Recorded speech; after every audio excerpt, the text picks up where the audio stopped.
আসলে একটা খুশির খবর।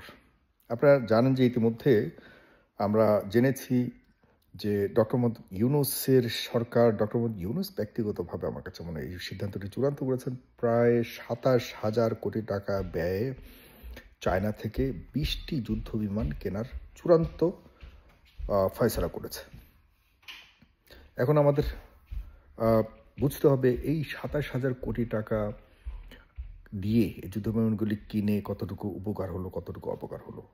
আপনারা জানেন যে আমরা চারপাশে শত্রু বেষ্টিত একটি দেশ, শত্রু বেষ্টিত। পৃথিবীতে বহু দেশ আছে, ছোট ছোট দেশ, যে আশপাশে বড় দেশে ঘেরা। পৃথিবীতে বহু দেশ আছে। ওইসব দেশের সাথে কিন্তু বন্ধুত্বের সম্পূর্ণ সম্পর্ক। আশপাশে বড় দেশগুলি খুবই বন্ধুত্বপূর্ণ সম্পর্ক। তবুও ছোট ছোট দেশগুলির যে বিমান বাহিনীর, তাদের যে সাঁজোয়া বাহিনীর যে অস্ত্র বলুন বা যুদ্ধ সমরাস্ত্রের যে তাদের সাজসজ্জা, এগুলি অনেক ঈর্ষান্বিত। কারণ পৃথিবীর এখন প্রতিটি দেশ নিজস্ব শক্তিতে বলীয়ান হতে চায়। কেউ আর পরনির্ভর হতে চায় না, কারণ কেউ কাউকে বিশ্বাস করে না। আজকে বন্ধু আছেন তো কালকে শত্রু হতে বেশি সময় লাগার কথা না।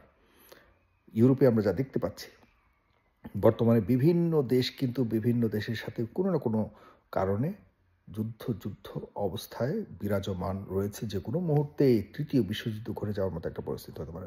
বাংলাদেশের কি আছে? বাংলাদেশের আশপাশে তো কোনো বন্ধুত্ব সম্পর্ক নাই। পুরো শত্রু দেশ বেষ্টিত আমাদের বাংলাদেশ। কিন্তু আমাদের নিজেদের দেশে, যেসব দেশে অস্ত্র আছে কিন্তু অস্ত্র চালাবার মতো জনসংখ্যা নাই।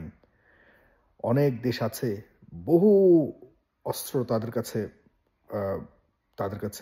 দেখা যাচ্ছে যে রক্ষিত রয়েছে, কিন্তু এগুলো চালাবার মতো যে জনবল, জনসংখ্যা, সেই সংখ্যা নাই আমাদের কাছে।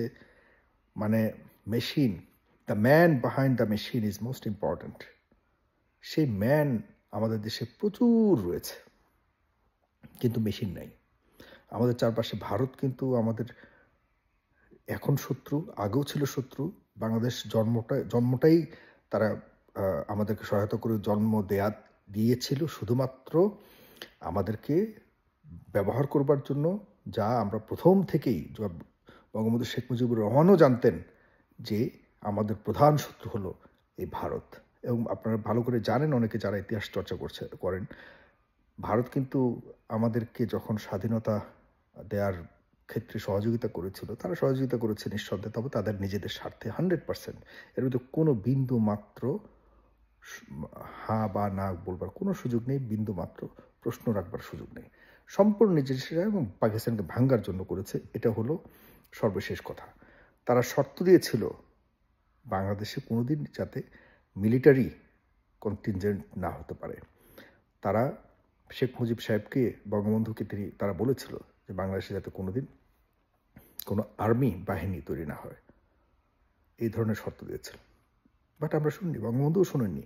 বঙ্গবন্ধুও জানতেন যে বঙ্গবন্ধুর কন্যা সেটি জানেনি। বঙ্গবন্ধুর কন্যা ব্যবহৃত হয়েছে, কিন্তু বঙ্গবন্ধু আমার মনে হয় না কখনো ভারত দ্বারা সেরকমভাবে ব্যবহৃত হয়েছে। যাই হোক, সেটি ভিন্ন ব্যাপার।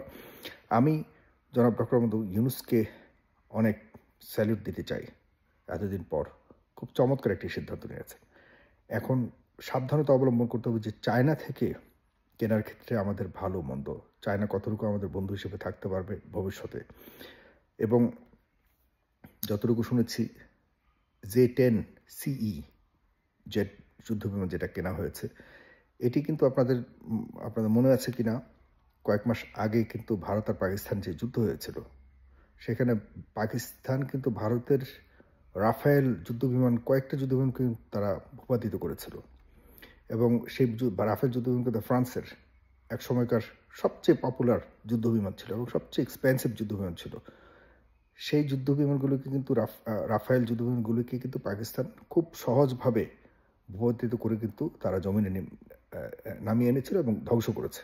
এ নিয়ে কিন্তু বিশ্বে তোলপাড় তৈরি হয়েছিল, আপনারা জানেন ভালো করে। এবং জানেন যে কোন যুদ্ধবিমান ব্যবহার করে এই ধরনের ভয়ঙ্কর প্রতিরোধ করেছিল পাকিস্তান? এই চায়নার JS-10CE এই ভার্সনের যুদ্ধবিমান তারা ব্যবহার করেছিল, যে কারণে রাফায়েলও পারেনি। এখনো পর্যন্ত ভারত আত্মচিৎকার করছে যে এটি কোনোভাবেই মানতে পারছে না, কিন্তু এটাই বাস্তবতা। রাফেল যুদ্ধবিমান পারেনি পাকিস্তানের সাথে, যে কারণে পাকিস্তানের একটা নতুন অবস্থান হয়েছে সারা পৃথিবীতে। যাক, আমি জনাব ডক্টর মোহাম্মদ ইউনূসকে ধন্যবাদ জানানোর পাশাপাশি আমি বলবো, প্রয়োজনে আরও 50টা যুদ্ধ বিমান কেনার জন্য প্রস্তুতি নিন। কারণ আমাদের এই বিষয়টি 1971 সালের পর থেকে কোনো না কোনো উপায়ে ভারত সবসময় আমাদেরকে নিষ্ক্রিয় রেখেছিল, যাতে আমরা কোনো দিন যুদ্ধ করবার মতো শক্তিশালী না হতে পারি। আরে ভাই, আমাদের প্রায় 18 কোটি মানুষ আছে, আমাদের প্রায় 2 কোটি মানুষ প্রবাসে থাকে। আপনারা কি জানেন এই গত বছরে যে রেমিটেন্স বাংলাদেশে এসছে, তা এর আগের বছর শেখ হাসিনার আমলের শেষ বছর, যেটা 2023 থেকেও 23 ভাগ বেশি এসছে আমাদের দেশে রেমিটেন্স। প্রায় $7 বিলিয়ন আমাদের দেশে রেমিটেন্স বেশি এসছে। চিন্তা করা যায় না, আমাদের যে 1.5 কোটি থেকে 2 কোটি মানুষ প্রবাসে থাকে, এর মধ্যে অর্ধেকও যদি বলে জাস্ট 5 থেকে 10 হাজার টাকা করে বেশি করে পাঠাবো আমরা, প্রতি বছর আমরা 20টা করে এরকম যুদ্ধবিমান কিনতে পারি। আমাদের কিসের অভাব আছে ভাই? আর সাহস বাংলাদেশের মানুষ দেখিয়ে দিয়েছে। সার্বভৌমত্ব রক্ষার জন্য দল মত নির্বিশেষে সবাই ঐক্যবদ্ধ, ইতিমধ্যে প্রমাণ দিয়েছে। আর এখন প্রয়োজন হলো আমরা এই যুদ্ধবিমান চালানোর মতো যে মানুষগুলি তৈরি করা, এটা হলো সবচেয়ে ইম্পর্টেন্ট। মেশিন আনবেন আপনি যুদ্ধবিমান আনবেন শত, কিন্তু এগুলি চালানোর মতো সেই সাহসী এবং সেই দক্ষ, সেই দেশপ্রেমিক যোদ্ধা প্রয়োজন, যারা এই মেশিনটাকে চালাবে, যারা এই বিমানটাকে চালাবে। এই দক্ষ মেশিন চালানো বা বিমান চালানো, যুদ্ধবিমান চালানোর মতো দক্ষ কারিগর, দক্ষ মানুষ তৈরি করতে হবে। এটি সবচেয়ে বড় চ্যালেঞ্জ। মাথায় রাখতে হবে, আপনি এই $6-7 কোটি দামি একটা মেশিন দিয়ে দিলেন, আকাশে উড়ে গেল, আর সেই লোকটাও সাহস না থাকার কারণে দেখা যাচ্ছে যে সে তার নিজের জীবনও দিয়ে দিবে, আর দেখা যাচ্ছে যে আমাদের এই যুদ্ধ বিমানটাকেও রক্ষা করতে পারবে না। যুদ্ধে জয়ী হতে হয় বেঁচে, মরে না। যুদ্ধে সবসময় জয়ী তখনই হয় যখন আপনি নিজেকে বাঁচাতে পারবেন। মরে গিয়ে কোনো কিছু হয় না। আপনাকেও বাঁচাতে হবে, দেশকে বাঁচাতে হবে, আপনার সে হাতে দেওয়া সে মেশিনটাকেও বাঁচাতে হবে। শুধু সেরকম কমিটেড অনেক মানুষ আছে যারা নিজের দেশের জন্য প্রাণটাকে চূড়ান্ত পর্যায়ে সর্বোচ্চ চেষ্টা করেও দেখা যাচ্ছে যে প্রাণ দিয়ে হলেও দেশের সার্বভৌমত্ব রক্ষা করবার জন্য অনেক মানুষ আছে। তাদেরকে মোটিভেট করুন, তাদেরকে নিয়ে তাদেরকে সামনে আনুন, তাদেরকে ট্রেন করুন এবং আমাদের এই যুদ্ধবিমানগুলির জন্য তাদেরকে প্রশিক্ষিত করুন। যেন ডক্টর মোহাম্মদ ইউনূস, আপনাকে বলে রাখছি, আমি জানি না যারা আমাদের প্রবাসী ভাইরা আছেন, কারণ আমাদের প্রবাসী রেমিটেন্সে তো বাংলাদেশ চলে, তাদের পক্ষ থেকে আমি ব্যক্তিগতভাবে বলে রাখছি, প্রয়োজনে আরও 50টা যুদ্ধ বিমান কিনুন। এগুলো আমাদের দেশে, আমরা যুদ্ধ করতে চাই না, কিন্তু আমরা প্রতিরোধের জন্য আমাদের প্রয়োজন, আমাদের এখন প্রতিরক্ষার প্রয়োজন। প্লিজ আপনি এগিয়ে যান, আপনার ক্যাবিনেট চেঞ্জ করুন। আপনার সরকার নিয়ে তো একদম বহুত বিতর্ক আছে, সে নিয়ে পরে বলবো। তবে আপনি থাকাকালীন এখন এই মুহূর্তে আরও 50টা অর্ডার করুন। যদিও এই যুদ্ধবিমান যেগুলি 20টার কথা বলা হচ্ছে এখন, এগুলি কিন্তু ইনস্টলমেন্টে কেনা হচ্ছে। এগুলি হয়তো একটা প্রসেসে যাবে, যেটার পেমেন্ট শেষ হবে গিয়ে 2035-এ। তো ঠিক সেমভাবে আপনি কিনতে পারেন। যে কোনো উপায়ে আমরা প্রস্তুত আছি। লাখ কোটি টাকা খরচ করুন, কোনো সমস্যা নেই।